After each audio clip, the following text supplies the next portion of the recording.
اعوذ باللہ من الشیطان الرجیم بسم اللہ الرحمن الرحیم۔ السلام علیکم اسٹوڈنٹس، آج ہم یونیورسٹی آف دی پنجاب کا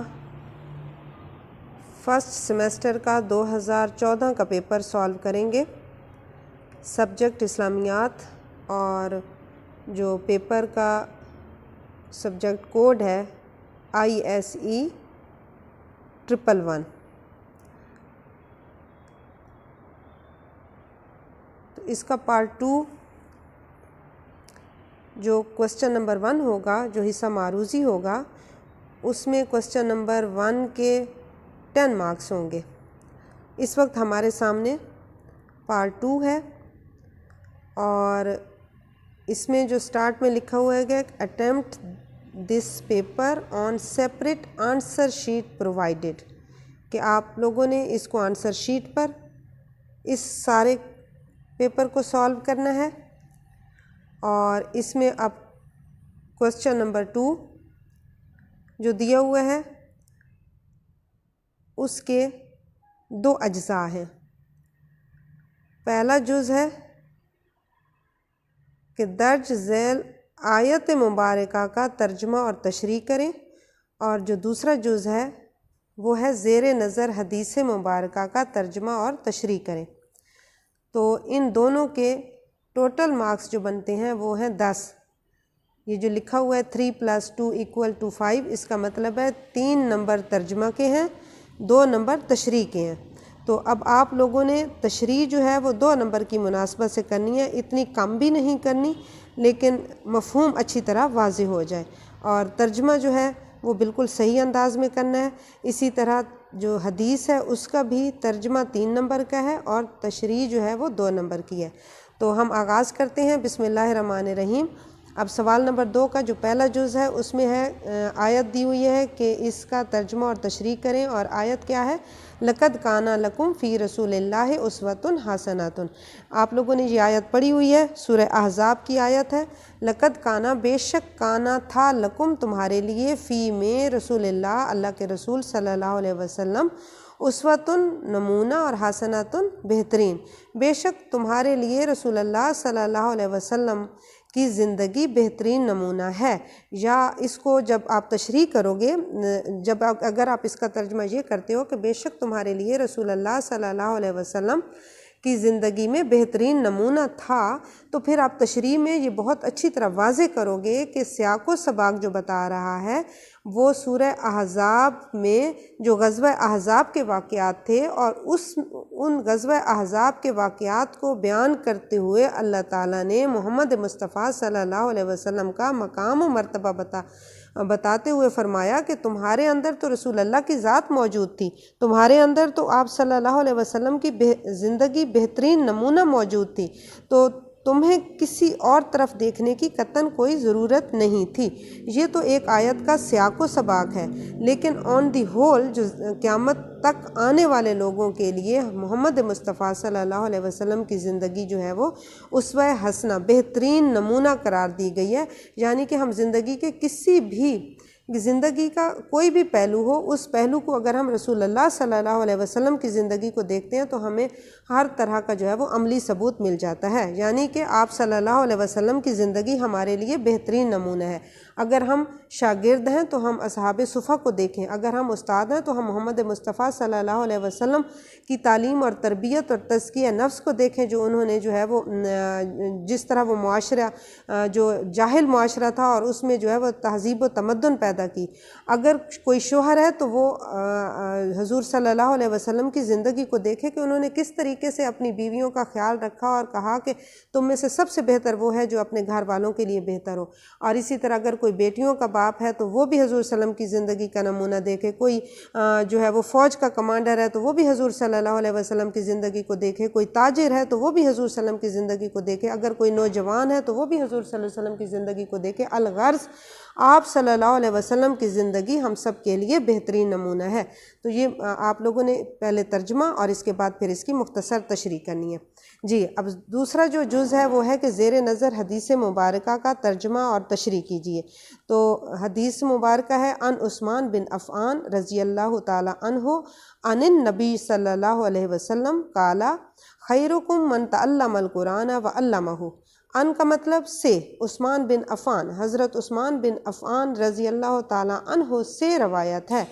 عن النبی صلی اللہ علیہ وسلم۔ اب پھر ان ہے تو ان کا مطلب ہے سے، النبی صلی اللہ علیہ وسلم، وہ نبی صلی اللہ علیہ وسلم سے روایت کرتے ہیں، قالا، آپ صلی اللہ علیہ وسلم نے فرمایا۔ اب یہاں حدیث کا جو ہے یہ حدیث کی سند بیان ہو رہی ہے کہ حدیث کی سند کہتے ہیں کہ حدیث کے راوی، یعنی کہ حدیث کو بیان کرنے والے کون ہیں، تو حدیث کو بیان کرنے والے عثمان بن عفان رضی اللہ تعالیٰ عنہ ہیں، اور انہوں نے نبی صلی اللہ علیہ وسلم سے سنا، اور کہ آپ صلی اللہ علیہ وسلم نے فرمایا۔ اب کیا فرمایا آپ صلی اللہ علیہ وسلم نے؟ یہاں سے حدیث کا متن شروع ہو رہا ہے کہ خیرکم من تعلم القرآن وعلمہ۔ خیرو کا مطلب ہوتا ہے بہترین، کم کا مطلب ہوتا ہے تم، خیرکم تم میں سے بہترین، من جو تعلمہ سیکھا، القرآن قرآن کو، تم میں سے سب سے بہترین وہ ہے جس نے قرآن کو سیکھا، وا کا مطلب اور، علمہ علامہ سکھایا، ہو اس کو، یعنی کہ قرآن کو سکھایا۔ تو اب حدیث کا مکمل ترجمہ کیا ہوگا؟ حضرت عثمان بن عفان رضی اللہ تعالیٰ عنہ سے روایت ہے، وہ نبی صلی اللہ علیہ وسلم سے روایت کرتے ہیں کہ آپ صلی اللہ علیہ وسلم نے فرمایا خیرکم من تعلم القرآن وعلمہ، تم میں سے سب سے بہترین وہ انسان ہے جس نے خود قرآن پاک سیکھا اور اس کو سکھایا۔ تو اب اس حدیث کی جو تشریح ہے، اس میں سب سے جو مین پوائنٹ ہے وہ کیا ہے کہ قرآن پاک کی اہمیت اور فضیلت بتائی گئی ہے کہ سیکھنے والا بھی اور سکھانے والا، اس دونوں کی اہمیت بتائی گئی ہے کہ جو قرآن پاک کو سیکھے گا وہ بھی سب سے بہترین ہوگا، اور جو قرآن پاک خود سیکھ کر دوسروں کو سکھائے گا وہ بھی سب سے بہترین ہوگا۔ تو اس طریقے سے اس کی تھوڑی سی مزید تشریح آپ لوگ کر دو گے۔ اب سوال نمبر جو 3 ہے وہ ہے درج ذیل سوالات کے مختصر جوابات تحریر کیجیے۔ تو اب اس میں جو نمبر لگے ہوئے ہیں وہ 5 × 2 = 10، اس کا مطلب ہے 5 سوالات کے آپ لوگوں نے جواب دینے ہیں، اور آگے ہر سوال کے 2 نمبر ہیں، تو 2 نمبر کے حساب سے مختصر جواب آپ لوگوں نے دینے ہیں۔ مثلاً اب پہلا کیا ہے کہ سورہ البقرہ کی روشنی میں متقین کی 4 صفات درج کیجیے۔ تو سورہ البقرہ میں آپ لوگوں نے شروع میں ہی پڑھا تھا کہ سورہ البقرہ کی آیت نمبر 2، 3 اور 4 میں متقی لوگوں کی جو ہے وہ صفات بیان کی گئی ہیں، کہ وہ قرآن پاک میں سورہ بقرہ کے شروع میں آتا ہے نا کہ الف لام میم ذالک الکتاب لا ریب فیہ ھدی للمتقین، یہ کتاب کس کے لیے ہے؟ متقی لوگوں کے لیے ہدایت ہے۔ اور وہ متقی لوگ کون ہیں؟ الذین یؤمنون بالغیب، جو غیب پر ایمان لاتے ہیں، ویقیمون الصلاۃ، اور نماز قائم کرتے ہیں، ومما رزقناہم ینفقون، اور جو رزق ہم نے ان کو دیا ہے اس میں سے خرچ کرتے ہیں، والذین یؤمنون بما انزل الیک وما انزل من قبلک وبالآخرۃ ھم یوقنون، آپ سے پہلے نازل ہونے والی کتابوں پر بھی ایمان لاتے ہیں، اور جو آپ صلی اللہ علیہ وسلم پر نازل ہوا یعنی کہ قرآن پاک، اس پر بھی ایمان لاتے ہیں، وبالآخرۃ ھم یوقنون، اور وہ آخرت پر یقین رکھتے ہیں۔ تو یہ سورہ بقرہ کی 2، 3 اور 4 آیات شروع کی، 2، 3 اور 2 نمبر، 3 نمبر اور 4 نمبر کی آیات میں متقی لوگوں کی صفات بیان کی گئی ہیں۔ اب یہاں پر 4 صفات کا ذکر ہے، تو آپ لوگ ترتیب سے 4 صفات بتا دیں کہ وہ غیب پر ایمان لاتے ہیں، وہ نماز قائم کرتے ہیں، وہ زکوٰۃ دیتے ہیں یا اللہ کی راہ میں خرچ کرتے ہیں، اور وہ آخرت پر یقین رکھتے ہیں۔ جی، اگلا سوال ہے کہ فرضیت نماز پر ایک آیت مبارکہ لکھیے۔ اب سٹوڈنٹس یہ دیکھیے کہ جب آیت مبارکہ بتایا گیا ہو، یہ نہیں کہا گیا کہ آیت مبارکہ کا ترجمہ لکھیے۔ تو بعض اوقات ایسا ہوتا ہے کہ آیت مبارکہ جب کہا گیا تو پھر اس کے لیے عربی لکھنا ضروری ہوتا ہے، لیکن اگر خدا نخواستہ آپ لوگوں کو عربی نہیں آتی، پھر اس صورت میں ترجمہ بھی ضرور لکھ دیجیے گا کہ کوسچن جو ہے وہ ڈراپ نہ ہو، لیکن کوشش یہ کیجیے گا کہ جب اس طرح کا کوسچن ہو تو آیت مبارکہ ضرور لکھنی ہے عربی میں، ٹھیک ہے؟ لیکن غلط ہونے کی صورت میں یا نہ آنے کی صورت میں پھر آپ لوگوں نے ترجمہ لکھ دینا ہے تاکہ کوسچن ڈراپ نہ ہو۔ اب فرضیت نماز پر ایک آیت مبارکہ، ویسے تو قرآن پاک میں جو ہے وہ نماز کی فرضیت کے بارے میں، یعنی کہ نماز قائم کرنے کے بارے میں بہت ساری آیات دی گئی ہیں کہ وَأَقِیمُوا الصَّلَاةَ وَآتُوا الزَّکَاةَ وَارْکَعُوا مَعَ الرَّاکِعِینَ، لیکن ایک مخصوص آیت ہے جو نماز کی فرضیت پر دلالت کرتی ہے۔ مثلاً سورہ النساء کی آیت نمبر 103 ہے ان الصلاۃ کانت علی المؤمنین کتابا موقوتا، انا بے شک الصلاۃ نماز کانت ہے علی المؤمنین مومنین پر کتاباً موقوتا مقررہ اوقات میں کتاباً فرض کی گئی ہے، بے شک نماز مومنین پر مقررہ اوقات میں فرض کی گئی ہے، تو یہ فرضیت نماز پر آیت ہے۔ جی اس کے بعد کوسچن آتا ہے آپ صلی اللہ علیہ وسلم نے کن 4 باتوں سے اللہ کی پناہ طلب کی ہے؟ تو یہ 2012 کے پیپر میں بھی یہی کوسچن آیا ہوا تھا، اور میں نے آپ لوگوں کو ڈیٹیل سے وہ حدیث بتائی تھی کہ حضور صلی اللہ علیہ وسلم نے جو ہے وہ 4 باتوں سے پناہ مانگی ہے، کہ اس علم سے جس میں نفع نہ ہو، یعنی کہ بغیر نفع کے علم، یعنی کہ وہ علم جس سے کوئی فائدہ حاصل نہ ہو، اور وہ دل جس میں خوف خدا نہ ہو، اور وہ نفس جو سیر نہ ہو سکے، یعنی کہ خواہشات نفس اس میں اس قدر زیادہ ہوں اور اللہ تعالیٰ کے خوف سے وہ کانپے نہ، اور اسی طرح چوتھی چیز جو تھی وہ دعا جو سنی نہ جائے۔ تو یہ کوسچن دوبارہ ریپیٹ ہوا، اس لیے اس کی جو ہے وہ عربی اگر کسی کو آتی ہو تو عربی لکھ لیں، اور اگر عربی نہ ہوتی ہو تو یہ 4 پوائنٹ جو ہے وہ ترتیب سے لکھ لیجئے گا۔ اور اس کے بعد کوسچن ہے کہ میثاق مدینہ کی 2 دفعات لکھیے۔ تو میثاق مدینہ جو ہے آپ لوگوں کو معلوم ہے کہ ہجرت مدینہ کے بعد جو ہے وہ سب سے پہلا کام جو ہوا تھا، حضور صلی اللہ علیہ وسلم نے وہاں کے رہنے والے قبائل کے درمیان جو ہے وہ میثاق کیا تھا، وہ میثاق مدینہ کے نام سے وہ مشہور ہے، اور اس میں یہودی قبائل بھی آباد تھے اور وہاں کے جو ہے وہ مسلمان قبائل بھی آباد تھے۔ تو اس میں جو بہت ساری دفعات تھیں، لیکن اس میں اب آپ لوگوں کو یہاں کہا گیا کہ 2 دفعات لکھیے، تو کوشش یہ کیجئے گا کہ ٹائم کی نوعیت کو دیکھتے ہوئے 2 سے 3 دفعات لکھ دیجئے گا، کہ جیسے جنگ مثلا کیا تھا کہ میثاق مدینہ جو طے پایا تھا اس میں یہ کہا گیا تھا کہ جنگ کی صورت میں جو مدینہ کا دفاع ہے وہ سب مل کر کریں گے، اور اس طریقے سے ہر فریق کو مذہبی آزادی حاصل ہوگی، یعنی کہ جو یہودی ہیں وہ اپنی ان کو مذہبی آزادی حاصل ہوگی، وہ اپنے مذہب کے مطابق جو ہے وہ زندگی گزاریں گے، اور جو مسلمان ہیں وہ اپنے مذہب کے مطابق زندگی گزاریں گے، یعنی کہ ہر فریق کو اس میثاق مدینہ میں شامل ہر فریق کو مذہبی آزادی حاصل ہوگی۔ اور اسی طرح باہمی جھگڑوں کی صورت میں اگر آپس میں جھگڑا ہو جاتا ہے تو پھر باہمی جھگڑوں کی صورت میں حضرت محمد مصطفیٰ صلی اللہ علیہ وسلم کو ثالث تسلیم کیا جائے گا، یعنی کہ آپ صلی اللہ علیہ وسلم کی حیثیت ریاست مدینہ کے سربراہ کی ہوگی، آپ صلی اللہ علیہ وسلم کی حیثیت جج کی ہوگی، آپ صلی اللہ علیہ وسلم کی حیثیت بطور قاضی ہوگی، کہ اگر آپس کے جھگڑے ہیں تو اس صورت میں حضرت محمد صلی اللہ علیہ وسلم کے پاس جو ہے وہ جھگڑے لائے جائیں گے اور فیصلہ جو ہے وہ آپ کریں گے۔ تو یہ میثاق مدینہ کی 2-3 دفعات ہیں۔ جی نیکسٹ کوسچن ہے کہ غیبت اور بہتان میں کیا فرق ہے؟ بہت ہی اہم سوال ہے، اور آپ لوگوں نے یہ سورہ الحجرات میں باقاعدہ غیبت کے بارے میں آیت بھی پڑھی ہے۔ غیبت سے مراد اپنے مسلمان بھائی کی غیر موجودگی میں ایسی بات کہنا جو اس میں موجود ہو، لیکن اس کی غیر موجودگی میں کہنا، اور جب اس کے سامنے کہو تو اس کو ناگوار لگے، یہ غیبت کہلاتی ہے۔ اور بہتان سے مراد یہ ہے کہ اپنے بھائی کی غیر موجودگی میں ایسی بات کہنا جو اس میں موجود ہی نہ ہو۔ تو غیبت اور بہتان کے فرق کے بارے میں اسٹوڈنٹس میں آپ لوگوں کو پہلے بھی بتاتی رہی ہوں کہ ایک حدیث ہے حضور پاک صلی اللہ علیہ وسلم کی، جس سے غیبت اور بہتان میں واضح فرق جو ہے وہ آپ صلی اللہ علیہ وسلم نے بتایا، کہ اسی طرح صحابہ کرام نے پوچھا کہ کسی کی غیر موجودگی میں جو ہے وہ اگر ہم بات کر رہے ہیں تو اللہ کے حضور صلی اللہ علیہ وسلم اگر وہ بات اس شخص میں موجود ہو تو آپ صلی اللہ علیہ وسلم نے فرمایا کہ یہی تو غیبت ہے، اور اگر وہ بات اس میں موجود نہیں ہے پھر تو بہتان ہوا۔ تو یہ فرق ہے غیبت اور بہتان میں، اور آپ لوگ بھی کوشش کیجئے گا کہ اگر یہ کوسچن آ جاتا ہے کہ غیبت اور بہتان میں کیا فرق ہے تو حدیث کے مطابق فرق کو بتائیے گا، کہ صحابہ کرام نے حضور صلی اللہ علیہ وسلم سے پوچھا کہ اگر کوئی کسی کی غیر موجودگی میں بات نہ کرے تو صحابہ نے کہا کہ اگر وہ بات اس بندے میں موجود ہو تو آپ صلی اللہ علیہ وسلم نے فرمایا کہ یہی تو غیبت ہے۔ اگر وہ بات موجود نہیں ہے اور پھر تم اس کے خلاف کر رہے ہو پھر تو بہتان ہے۔ تو یہ 5 سوالات مختصر جواب جن کے 2-2 نمبر ہیں، یہ آپ لوگوں نے اٹیمپٹ اس طریقے سے کرنا ہے۔ اب آ جاتے ہیں آپ لوگوں کے تفصیلی جوابات۔ تو سوال نمبر 4، درج ذیل سوالات کے مفصل جوابات تحریر کیجیے، یعنی کہ تفصیلاً جواب دیجیے، اور یہ 3 سوال ہیں اور 3 سوالوں کے 10 نمبر ہیں۔ تو اب 10 نمبر کے حساب سے آپ لوگوں نے کوسچن اٹیمپٹ کرنا ہے، اور کوشش یہ کیجیے گا کیونکہ یہ 3 سوال لینتھی سوال ہیں،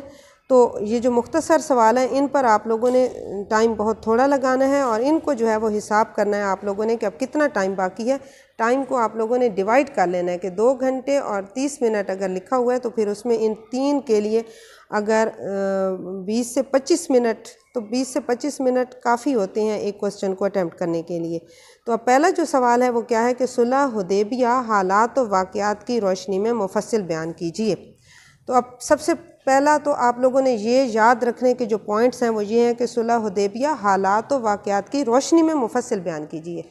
تو آپ لوگوں نے پہلی بات تو یہ یاد رکھنی ہے کہ صلح حدیبیہ کا واقعہ کب پیش آیا تھا؟ 6 ہجری میں، ذیقعدہ 6 ہجری میں آپ صلی اللہ علیہ وسلم کو خواب آیا تھا۔ بیت اللہ کی زیارت بھی آپ کو ہر وقت جو ہے وہ دل میں بیت اللہ کی زیارت کا بھی خیال آتا تھا۔ صحابہ کرام بھی بہت بےتاب تھے، جیسے ہی آپ صلی اللہ علیہ وسلم کو خواب آتا ہے، آپ صلی اللہ علیہ وسلم جو ہے وہ اپنے صحابہ کرام کو بتاتے ہیں تو سب میں ایک لگن پیدا ہو جاتی ہے، ایک تڑپ پیدا ہو جاتی ہے۔ کیوں؟ اس لیے کہ مکہ سے آئے ہوئے تقریباً 6 سال ہو چکے تھے، اور مکہ مکرمہ کو، خانہ کعبہ کو دیکھے ہوئے تقریباً 6 سال ہو چکے تھے، تو اس لیے سب کے سب جو ہے وہ تیار ہو گئے۔ ایک یہ پوائنٹ آپ لوگوں نے بتانا ہے کہ بیت اللہ کی زیارت کا شوق، رسول اللہ صلی اللہ علیہ وسلم کا خواب، پھر 6 ہجری کا یہ واقعہ ہے، 6 ہجری، ٹھیک ہے، کیونکہ یہ مدینہ کے بعد کا واقعہ ہے۔ پھر چونکہ یہ حدیبیہ کے مقام پر ہوا تھا اس لیے اس کو صلح حدیبیہ کہتے ہیں کہ حدیبیہ کے مقام پر ہوا تھا۔ پھر اس میں ایک اور یاد رکھنے کی چیز ہے کہ حضرت عثمان رضی اللہ تعالیٰ عنہ کو اہل مکہ کی طرف جو ہے وہ آپ صلی اللہ علیہ وسلم نے سفیر بنا کر بھیجا تھا۔ کیوں؟ اس لیے کہ وہاں حدیبیہ کے مقام پر جا کر پڑاؤ کر لیا تھا، اور انہوں نے کہا تھا کہ ہم ان کو، کفار مکہ نے کہا تھا، قریش مکہ نے کہا تھا کہ ہم تو ان کو جو ہے وہ نہیں آنے کی اجازت دیں گے، تو پھر وہاں پر جو ہے وہ پڑاؤ کر لیا تھا حدیبیہ کے مقام پر، اور حضرت عثمان رضی اللہ تعالیٰ عنہ کو بھیجا تھا کہ ہم عمرہ کی غرض سے آئیں اور عمرہ کر کے واپس چلے جائیں گے۔ تو اس طریقے سے ایک یہ پوائنٹ یاد رکھنا ہے۔ پھر اس کے بعد جو ہے وہ آپس میں گفت و شنید ہوتی رہی، پھر جو ہے وہ معاہدہ طے پایا۔ معاہدے میں آپ لوگوں نے یہ نام یاد رکھنا ہے، کس کا؟ سہیل بن عمر کا نام یاد رکھنا ہے۔ سہیل بن عمر جو کہ معاہدہ میں لکھنے والے تھے کفار مکہ کی طرف سے، اور دوسری طرف سے جو ہے وہ حضرت کیا کہتے ہیں حضرت علی رضی اللہ تعالیٰ عنہ لکھنے والے تھے۔ اور اس سے پہلے ایک چیز جو ہے وہ بیعت رضوان خاص واقعہ ہے، اس کا بیعت رضوان ایک خاص واقعہ ہے کہ جو ہے وہ حضور صلی اللہ علیہ وسلم کو، چونکہ آپ صلی اللہ علیہ وسلم نے حضرت عثمان غنی کو جب سفیر بنا کر بھیجا تھا تو ایک خبر مشہور ہو گئی تھی کہ حضرت عثمان غنی جو ہے وہ شہید کر دیے گئے ہیں، تو پھر آپ صلی اللہ علیہ وسلم نے جو ہے وہ ایک درخت کے نیچے تمام صحابہ کرام سے بیعت لی تھی کہ حضرت عثمان غنی کے جو ہے وہ شہادت کا بدلہ لیے نہیں جائیں گے، تو اس بیعت کو بیعت رضوان کہتے ہیں۔ اور پھر جو ہے وہ قرآن پاک میں بھی اس بیعت کا ذکر ہوا ہے، اور جو قرآن پاک کے الفاظ ہیں نا سورہ الفتح میں، لَقَدْ رَضِيَ اللَّهُ عَنِ الْمُؤْمِنِينَ إِذْ يُبَايِعُونَكَ تَحْتَ الشَّجَرَةِ، کہ اللہ تعالیٰ ان سب سے راضی ہو گیا۔ لَقَدْ رَضِيَ اللَّهُ عَنِ الْمُؤْمِنِينَ، اللہ تعالیٰ ان سب مومنوں سے راضی ہو گیا۔ إِذْ يُبَايِعُونَكَ تَحْتَ الشَّجَرَةِ، جب وہ درخت کے نیچے بیعت کر رہے تھے۔ تو پھر بعد میں یہ خبر مشہور ہوئی کہ جو ہے وہ حضرت عثمان غنی جو ہے وہ زندہ ہیں، اور پھر اس طریقے سے جو ہے وہ صلح کے کوششیں شروع ہو گئیں۔ تو صلح میں آپ لوگوں نے یہ سہیل بن عمر وہ ادھر سے کفار مکہ کی طرف سے تھا، اور جو ہے حضرت علی رضی اللہ تعالیٰ عنہ نے جو ہے وہ لکھا تھا یہ جو معاہدہ صلح کی جو شرائط ہیں یہ مسلمانوں کی طرف سے، آپ صلی اللہ علیہ وسلم کی طرف سے۔ پھر آپ لوگوں نے اس میں صلح حدیبیہ کی شرائط بھی بتانی ہے، اور صلح حدیبیہ کی شرائط آپ لوگ جانتے ہی ہو نا کہ ان لوگوں نے کیا کہا تھا کہ اس سال مسلمان جو ہے وہ واپس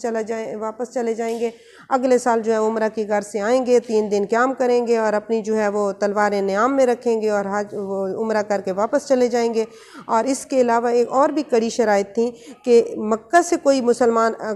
کوئی اگر جائے گا، مکہ سے اگر کوئی مدینہ جائے گا تو اس کو واپس کر دیا جائے گا، اور اگر مدینہ سے کوئی مکہ آئے گا تو اس کو واپس نہیں کیا جائے گا۔ تو اس طریقے سے یہ کافی لگ ایسے رہا تھا کہ یہ صلح حدیبیہ ہے، لگ ایسے ہی رہا تھا کہ جیسے جو ہے وہ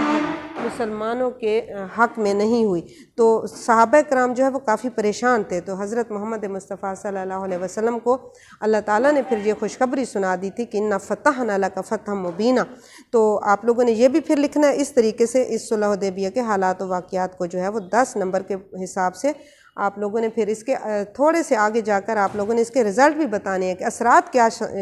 نکلے، اور وہ اثرات یہی نکلے نا کہ جب قرآن پاک میں اللہ نے فرما دیا کہ اِنَّا فَتَحْنَا لَكَ فَتْحًا مُبِينًا، بے شک ہم نے تو اس کو فتح مبین قرار دے دیا، اور وہی واقعی وہی فتح مبین جو ہے وہ فتح مکہ کا جو ہے وہ پیش خیمہ ثابت ہوئی۔ صلح حدیبیہ کے 2 سال بعد ہی جو ہے وہ مکہ فتح ہو گیا، اور مسلمان جو ہے فاتح کی حیثیت سے مکہ مکرمہ میں داخل ہوئے تھے۔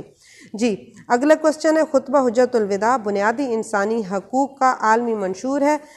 وضاحت کیجئے۔ تو خطبہ حجت الوداع آپ لوگ یہ جانتے ہو کہ جب پھر مکہ فتح ہو گیا، اور پھر اس کے بعد جو ہے وہ حضرت محمد مصطفیٰ صلی اللہ علیہ وسلم کو اللہ تعالیٰ کی طرف سے جو ہے وہی کا نزول بھی ہو گیا کہ اذا جاء نصر اللہ والفتح ورأیت الناس یدخلون فی دین اللہ افواجا فسبح بحمد ربک واستغفرہ انہ کان توابا۔ تو آپ صلی اللہ علیہ وسلم کو معلوم ہو گیا تھا کہ اب جو ہے اللہ تعالیٰ کی طرف سے جو ہے وہ اب حکم آ رہا ہے کہ دین کی جو ہے وہ تبلیغ مکمل ہونے والی ہے، اور اللہ تعالیٰ جو ہے اپنے پاس بلانے لگا ہے۔ تو اس طریقے سے پھر آپ صلی اللہ علیہ وسلم نے حج مکہ مکرمہ کے لیے مکہ مکرمہ میں حج کی زیارت کا ارادہ کر لیا، اور سب کے سب جو ہے وہ مسلمان جو ہے وہ صحابہ کرام اور بہت بڑی تعداد میں جو ہے وہ لوگ جمع ہو گئے۔ اور یہ واقعہ جو ہے یہ کب کا ہے؟ 10 ہجری کا ہے، 10 ہجری کو۔ اور ایک یہ پوائنٹ آپ لوگوں نے یاد رکھنا ہے 10 ہجری کو، اور یہ جو خطبہ حجت الوداع ہے اس کو کیوں کہتے ہیں؟ اس لیے کہتے ہیں کہ جب آپ صلی اللہ علیہ وسلم نے یہ حج کیا تھا، اور حج جو ہے یہ چونکہ آپ کا پہلا اور آخری حج تھا، اور اس آخری حج میں آپ نے 9 ذی الحج 10 ہجری کو، یہ خاص کر آپ نے جو ہے وہ ڈیٹ کو یاد رکھنا ہے کہ 9 ذی الحج 10 ہجری کو آپ نے جو ہے عرفات کے میدان میں خطبہ دیا تھا، اور اس خطبہ کو خطبہ حجت الوداع کہتے ہیں۔ یہ تھوڑا سا پہلے تعارف بتا دو گے 3 سے 4 لائنوں میں، اور اس کے بعد خطبہ حجت الوداع میں جو آپ صلی اللہ علیہ وسلم نے پوائنٹس بتائے تھے، جو آپ صلی اللہ علیہ وسلم نے اہم نکات پیش کیے تھے اللہ تعالیٰ کی حمد و ثناء کے بعد، تو وہ سارے کے سارے جو ہیں وہ بنیادی انسانی حقوق کا عالمی منشور ہے۔ آج جو اقوام متحدہ کا چارٹر ہے، اس اقوام متحدہ کا چارٹر جو ہے اس کو دیکھیں، اور آج سے 1400 سال پہلے کا جو خطبہ حجت الوداع کا بنیادی انسانی حقوق کا چارٹر ہے اس کو دیکھیں کہ آج سے 1400 سال پہلے محمد مصطفیٰ صلی اللہ علیہ وسلم جو ہے وہ انسانوں کے جو بنیادی حقوق ہیں ان کے بارے میں بتا گئے، اور بتانے کے بعد پھر فرمایا، ہر ایک کو بتایا کہ کیا میں نے اپنا کام پورا کر دیا ہے، کیا میں نے اپنا پیغام تم تک پہنچا دیا ہے، اللہ کا پیغام تم تک پہنچا دیا؟ تو سب نے یک زبان ہو کر کہا تھا کہ جی ہاں آپ نے اللہ کا پیغام پہنچا دیا ہے، اور اس کے بعد پھر کہا تھا کہ اب جو سن رہے ہو اس کو آگے پہنچاؤ۔ تو اس کا مطلب ہے رہتی دنیا تک یہ پیغام مل گیا ہے کہ جو سن رہے ہیں اس کو آگے ہم نے پہنچانا ہے۔ تو اب یہ بنیادی انسانی حقوق کا جو عالمی منشور ہے، تو اس میں آپ صلی اللہ علیہ وسلم نے اللہ تعالیٰ کی حمد و ثناء کے بعد جو ہے وہ کیا جو پوائنٹس دیے تھے، وہ پوائنٹس آپ سب لوگوں کو معلوم ہے کہ اس میں جو ہے وہ خاص کر جو کمزور طبقہ تھا، مثلا عورتوں کے حقوق، مثلا غلاموں کے حقوق، زوجین کے حقوق، وراثتی حقوق، حقوق العباد سارے کے سارے کی جو ادائیگی کی تلقین، امانتوں کی پاسداری کا حکم، ہمسایوں سے حسن سلوک کی تاکید، اطاعت امیر کا حکم، اور صرف مجرم کو سزا دینے کی تاکید، اور اسی طرح سود کی ممانعت کا حکم،